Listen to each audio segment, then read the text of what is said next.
למד כל הירושלמי. איפה הבחור? הוא היה לפני החתונה של הרב. כן, הוא עושה סיום על כל ירושלמי, הוא רוצה ברוך שלא הצלוח את זה. לפני החתונה.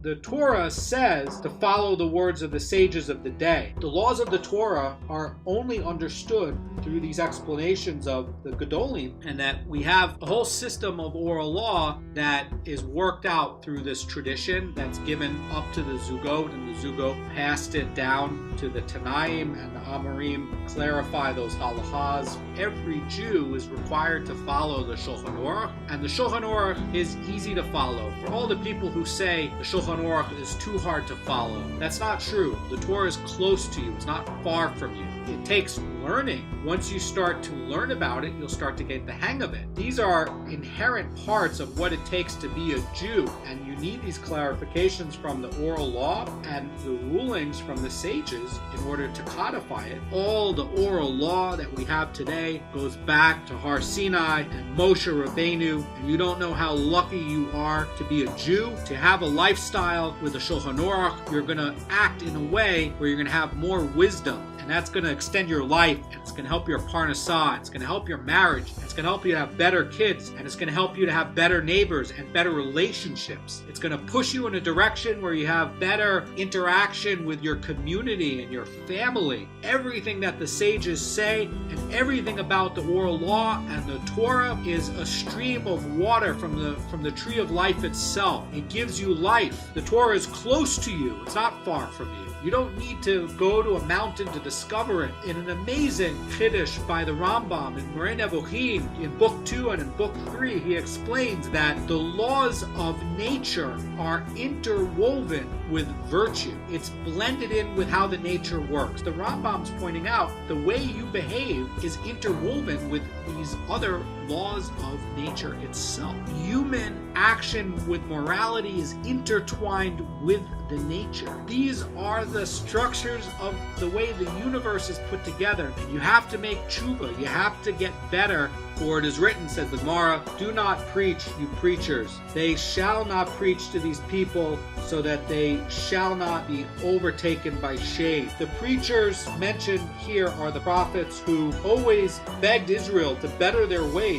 And in this verse, Hashem tells the prophets to stop preaching to Am Yisrael, for the people are disinterested and will simply shame them. The prophet Micha explains further why Hashem ordered the prophets to stop preaching. It is because the people are unwilling to accept criticism for their deeds. Once the people become disinterested in the words of the prophets, Hashem withheld prophecy. There's no parallel in regards to the words of the sages. Hashem never tells the sages to stop issuing directives and halachot and putting up fences. To the contrary, the sages are charged to always set down the law and issue clarifications and fences, whether the people are going to obey it or not. And those who reject their words are punished severely in all times.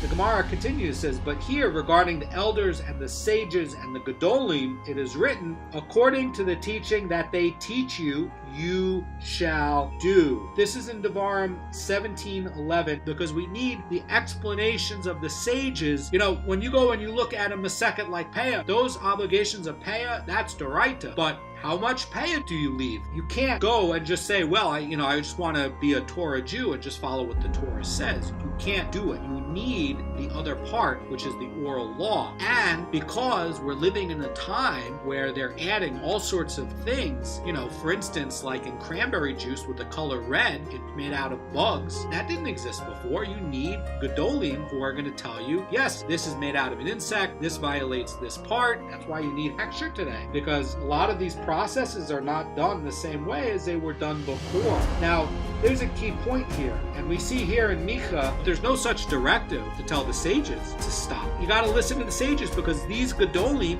they know more than you. Nobody went and told the Vilna Gaon to go learn 21 hours a day. Nobody told Ovadia Yosef to go learn, 20 hours a day. In fact, it's very much merit-based. You can go be a Gadol too. Go put in the years and go, sit and learn, put your nose in a book and go through the stuff for 20, 21 hours a day. And you can also be great, but a guy who comes and learns a little bit, don't think that you know as much as these other people who are licensed by the Torah to come down and put down fences, because they can see more than you, because they eat from the tree of knowledge all day long and you don't. So don't think that you can see the world with the same wisdom. You can't. And this is put together with the laws of Zak and Memre and following the real prophets and the false prophets and the rebellious sages. These things are clumped together. And you can find that about the false prophets in Devarim 13 and over here in 17 right next to it. The sages, according to the teaching that they teach you, you shall do. This verse is not linking the authority of the elders to them having to produce a heavenly sign, but simply states they are obeyed in all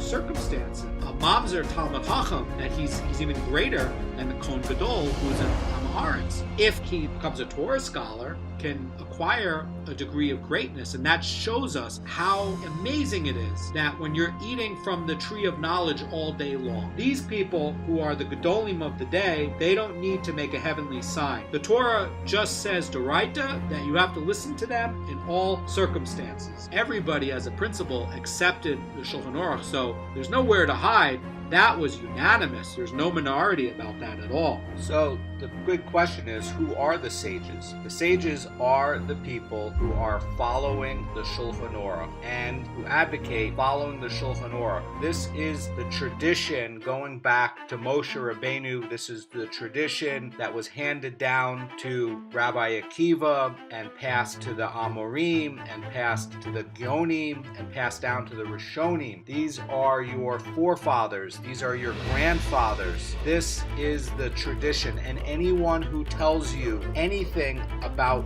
watering down the Shulhan Aruch or changing the Shulhan Aruch or not following the Shulhan Aruch, this is a crooked path, and this will lead you away from Kedusha. This is guaranteed to lead you away from Hashem, and the purpose of the Jew is to go toward Hashem. This is the path for the Jew to get very close to Hashem and to start getting all of the blessings that's promised to you in the Torah, and you can do it. And who are the Gedolim today? The Gedolim today are only those who are recognized by all the other major Haredi rabbis as being the leaders of the Jewish thought and Jewish people. People like Rabbi Kanievsky, people like the Belz Rebbe, people like the Gur Rebbe, the leaders of the major Hasidic dynasties, and the people that are head of the Lithuanian Orthodox community, the heads of the Sephardi communities today. These are the Gedolim. These are the people to follow. Pick one and go with it and enjoy it, because it's all a path that leads to Shemayim for you and a better life for you in this world. The Torah was given in front of everybody at Har Sinai. Everybody was a witness to it. We all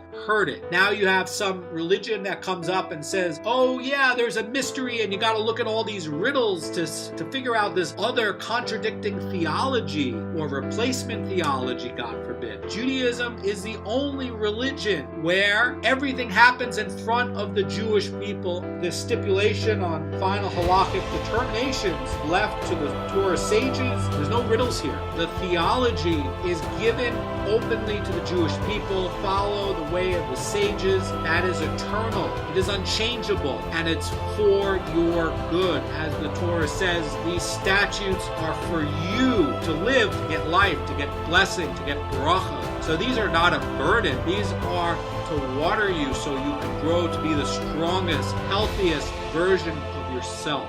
Have a great day.